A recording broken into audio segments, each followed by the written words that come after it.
Hello traders, welcome to our channel Dicey Trade. हमने कल Nifty के चार्ट एनालिसिस में डिस्कस किया था कि जब तक निफ्टी 24,350 और 300 के एक तो ये वाला जो माइनर रेजिस्टेंस है, जब तक ये क्रॉस नहीं होता है तब तक हम यहाँ पर किसी भी टाइप की फ्रेश लॉन्ग पोजीशन को अवॉइड करेंगे। और देखा जाए निफ्टी आज फ्लैट ही ओपन हुआ और उसके बाद इंट्राडे में जो 200 पॉइंट का फॉल हुआ उसमें जो बैंकिंग स्टॉक ने जो प्रेशर लीड किया और उसी के साथ जो कुछ आईटी के जो हैवी बेट्स थे, टीसीएस और इन्फोसिस, उन्होंने भी निफ्टी को नीचे लाने में काफी इंपॉर्टेंट रोल प्ले किया। जिन लोगों ने कल कैरी फॉरवर्ड पोजीशंस की होगी उन लोगों को आज क्लोज करने का मौका तो मिला होगा, क्योंकि 24,200 के आसपास ही निफ्टी फ्लैट ओपन हुआ था और देखा जाए उसके बाद 24,100 के आसपास भी काफी टाइम तक वहां पर टग ऑफ वॉर चलती रही। आने वाले ट्रेडिंग सेशन में जो लेवल इंपॉर्टेंट हो सकते हैं हम उनको डिस्कस कर लेते हैं। निफ्टी जब तक 24,350 का लेवल क्रॉस नहीं करता है तब तक हम यहाँ पर किसी भी टाइप की लॉन्ग पोजीशन को अवॉइड करेंगे। और देखा जाए यहाँ पर जो 50 डे और 200 डे मूविंग एवरेज है 23,900 के आसपास है, और जो 50 डे मूविंग एवरेज है वो 24,000 के आसपास है। इन्हीं के बीच में हो सकता है निफ्टी एक दो दिन टाइम बिताने की कोशिश करें। और अगर 24,000 के नीचे अगर पोजिशनल बेसिस पे क्लोजिंग आना शुरू होती है तो एक बार के लिए निफ्टी का चार्ट फिर से बेयरिश मोड में चला जाएगा। तो अभी आप यहाँ पर किसी भी टाइप की तेजी या शॉर्ट पोजीशन ना बनाएं, क्योंकि यहाँ पर एक्सट्रीम वॉलेटिलिटी आपको आने वाले एक दो दिन में देखने को मिल सकती है। और यहाँ पर अगर बात करी जाए तो जो आपके ऑप्शंस के जो प्रीमियम है वो काफी तेजी से मेल्ट होंगे। अगर आप निफ्टी के ओवरली टाइम फ्रेम को एनालिसिस करेंगे तो आप यहाँ पर जो 23,850 का जो रेजिस्टेंस था, जहाँ से निफ्टी ने कल ब्रेकआउट दिया था, और उसी के आसपास जो एक 200 डे मूविंग एवरेज का जो सपोर्ट था, वहां से उसने उसको क्रॉस करके एक अच्छी खासी तेजी दी थी। और अगर आप यहाँ पर देखेंगे कि अगर ये ओवरली टाइम फ्रेम में 23,850 की रेंज में ये अगर निफ्टी फिर से एंटर होता है तो आप यहाँ पर फिर से यहाँ पर 23,600 से और 23,800 तक की एक बार रेंज में एंटर होते हुए देखेंगे, और यहाँ पर हो सकता है आने वाले दिनों में इसी रेंज के बीच में निफ्टी बना रहे।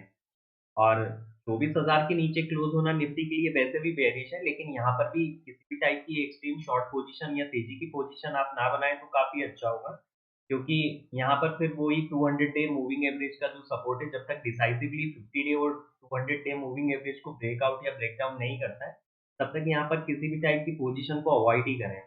इनकेस अगर देखा जाए मंडे के ट्रेडिंग सेशन में अगर 23,850 की जोन में एंटर होता है तो आप यहाँ पर 23,950 की स्टॉप लॉस डाल के 23,600 तक के टारगेट के लिए यहाँ पर पोजिशनली निफ्टी को शॉर्ट कर सकते हैं।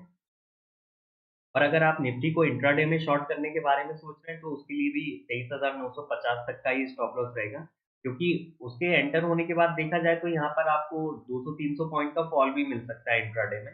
लेकिन वहाँ पर नहीं आता है तो यहाँ पर हो सकता है रेजिस्टेंस के पास से सपोर्ट लेके निफ्टी ऊपर बाउंस करने की कोशिश करें।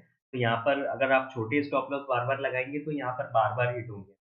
तो आप यहाँ पर एक चीज़ को खास ध्यान रखिए, क्योंकि अमेरिका में जो इलेक्शन हुए थे उनकी 20 जनवरी को डोनाल्ड ट्रंप की स्वेरिंग सेरेमनी है। और हर बार जो H1 वीज़ा को लेके जो इश्यू होते हैं, हो सकता है यहाँ पर आईटी सेक्टर काफ़ी नेगेटिव हो सकता है अगर कुछ वहाँ से उनके स्टेटमेंट्स वगैरह आते हैं। और आज अगर आप निफ्टी आईटी को देखेंगे तो वहाँ पर भी काफ़ी अच्छा फॉल हुआ था, और उसी के साथ निफ्टी में जो हेवी वेट्स हैं, जो आईटी सेक्टर के जो मेन कंपोनेंट हैं, वहाँ सभी जगह गिरावट थी। तो हो सकता है यहाँ पर कुछ नेगेटिव स्टेटमेंट्स आ सकते हैं। तो देखते हैं यहाँ पर आने वाले टाइम में क्या होता है।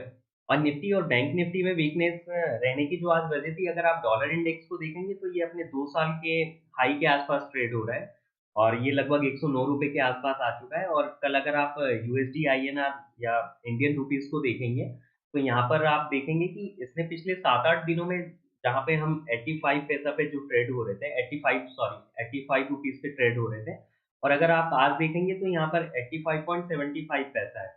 और अगर आप इसको देखें पिछले 8-10 दिन में हम लगभग 75 पैसा कमज़ोर हुए हैं।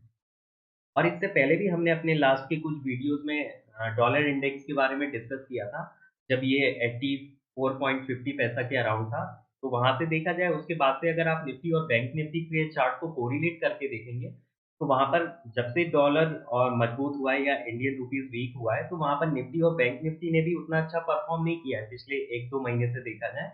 और यहाँ पर सब लोग बात करते हैं सुबह कि अमेरिका में ये हो गया, वो हो गया। आप पहले इंडियन रुपीज़ को भी देखिए यहाँ पर कितना वीक हुआ है।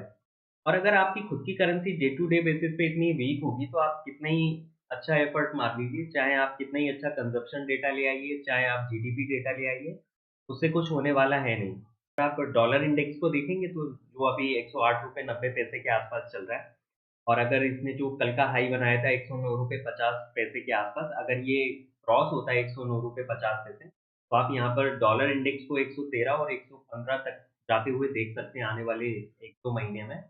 तो अगर इसको रुकना है तो यहीं रुकना है, क्योंकि यहाँ पर इसको एक हिस्टोरिकली रेजिस्टेंस भी है, और अगर यहाँ नहीं रुकता है तो आप आने वाले दिनों में इसको 113 और 115 तक जाता देख सकते हैं। और यहाँ पर आप सब लोग एक बार के लिए थोड़ा आईटी स्टॉक से भी दूरी बना सकते हैं, क्योंकि हो सकता है यहाँ पर जिस हिसाब से अभी जो उनकी स्वेरिंग सेरेमनी होने वाली है, तो यहाँ पर H1 वीज़ा को लेके कुछ आउटपुट्स आते हैं, तो आप थोड़ा-सा यहाँ पर वेट एंड वॉच करिए। और इसी के साथ हम बैंक निफ्टी के चार्ट को भी एनालिसिस कर लेते हैं। तो जैसा कि हमने कल अपने वीडियो में डिस्कस किया था कि जब तक बैंक निफ्टी 51,800 के ऊपर नहीं निकलता है, जहाँ पर इसका जो 50 डे मूविंग एवरेज है, उसको अगर क्रॉस नहीं करता है डेली या पोजिशनल बेसिस में, तब तक हम यहाँ पर किसी भी टाइप की तेज़ी अवॉइड करेंगे।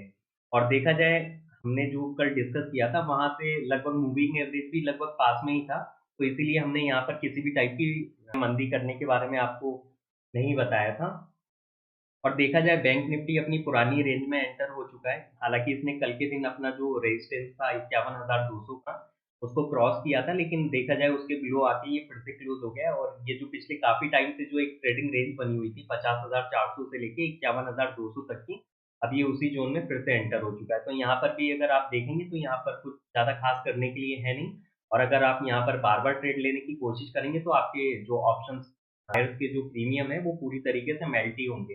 क्योंकि यहाँ पर इस ज़ोन में अगर आप देखेंगे, यहाँ पर बार-बार 100-150 पॉइंट के जो वाइड स्विंग्स आते हैं, वो आपके स्टॉप लॉस भी हिट करते हैं, और उसमें काफ़ी प्रीमियम का हेवी लॉस भी होता है। और अगर आप फ्यूचर में ट्रेड कर रहे हैं तो फिर भी आप एक बार के लिए प्रॉफ़िट बना सकते हैं, लेकिन अगर आप ऑप्शन बाइंग करते हैं, तो यहाँ पर आपके लिए प्रॉफ़िट बनाना काफ़ी मुश्किल है।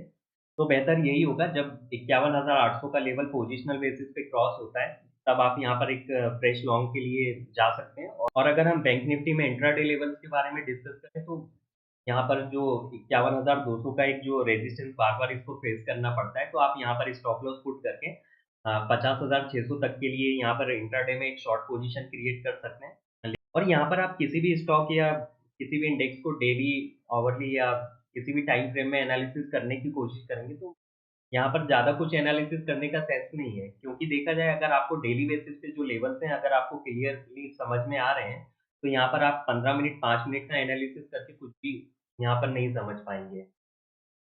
और इसी के साथ निफ्टी और बैंक निफ्टी के जो हेवी वेटेज स्टॉक हैं, उनको भी एक बार एनालिसिस कर लेते हैं। अगर आप एचडीएफसी बैंक को देखेंगे आज, तो यहाँ पर इसने फिर से अपने 50 डे मूविंग एवरेज के नीचे जाके काफ़ी अच्छी कैंडल के साथ इसने क्लोजिंग दी है। तो देखा जाए, एचडीएफसी बैंक का जो चार्ट स्ट्रक्चर है, वो काफ़ी वीक हो चुका है। और अगर आप आईसीआईसीआई बैंक को देखेंगे, तो यहाँ पर भी एचडीएफसी बैंक की तरह ही कहानी है। इसने भी अपने 50 डे मूविंग एवरेज के आसपास क्लोज़ दिया है, और देखा जाए, जिस हिसाब से जो कैंडल बनी है, जो सेलिंग प्रेशर देखने को मिला है, तो यहाँ पर इंडिकेट तो कर रहा है कि इसका चार्ट भी लगभग थोड़ा-सा बेयरिश हुआ है।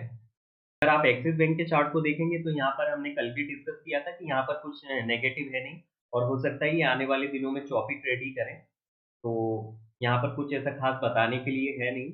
और अगर हम कोटक महिंद्रा बैंक के चार्ट को देखें, तो ये काफ़ी स्ट्रॉन्ग नज़र आ रहा है, क्योंकि इसने अपने 200 और 50 डे मूविंग एवरेज को जो क्रॉस किया है, और आज इसने एक बार अपने रेजिस्टेंस लेवल को टेस्ट करने की कोशिश की थी, लेकिन देखा जाए, फिर से ये बाउंस लेके और हरे निशान में बंद हुआ। और अगर आप इंडस बैंक के चार्ट को देखेंगे, तो हमने कल भी डिस्कस किया था कि इसने एक जो अपने हिस्टोरिकल सपोर्ट के आसपास, जो कि ₹920 के आसपास है, वहाँ से इसने सपोर्ट लेके ये पिछले काफ़ी दिनों से धीरे-धीरे करके ऊपर जा रहा है, और आज इसने अपने 50 डे मूविंग एवरेज को भी टेस्ट करने की कोशिश करी। तो यहाँ पर देखा जाए, तो इंडस बैंक का जो चार्ट है, वो काफ़ी मजबूत नज़र आ रहा है, और हो सकता है यहाँ पर आने वाली ट्रेडिंग सेशन में आपको अच्छी खासी तेज़ी देखने को मिले।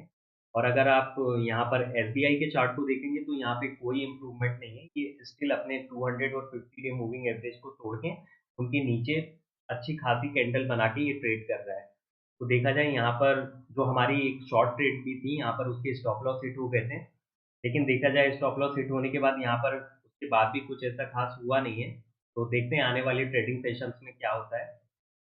अगर हम रिलायंस के चार्ट को देखें तो हमने अपने कल भी रिलायंस के चार्ट में डिस्कस किया था कि यहाँ पर किसी भी टाइप की वीकनेस नहीं है, धीरे-धीरे ऊपर तो जा रहा है। हो सकता है ये चॉपी ट्रेड कर सकता है, लेकिन यहाँ पर अभी तो किसी भी टाइप की वीकनेस देखने को नहीं मिल रही है। अगर हम इन्फोसिस के बारे में डिस्कस करें तो हमने ट्यूसडे को बताया था कि ये जो एक ट्रेडिंग रेंज बनी हुई है, जो कि 2000 से लेके 1860 तक की एक रेंज बनी हुई है। यहाँ पर आके मोस्टली इन्फोसिस जो है सपोर्ट लेता है। और देखा जाए, हमने यहाँ पर छोटी-मोटी बाइंग पोजीशन के बारे में बोला था कि यहाँ पर छोटी-मोटी आप बाइंग पोजीशन बना सकते हैं।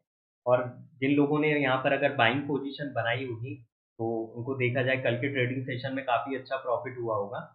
और अभी देखा जाए तो यहाँ पर किसी भी टाइप की आपको बाय सेल की फ्रेश शॉर्ट पोजीशन तो नहीं बनानी चाहिए। और इसी के साथ हम टीसीएस के चार्ट को भी एनालिसिस कर लेते हैं।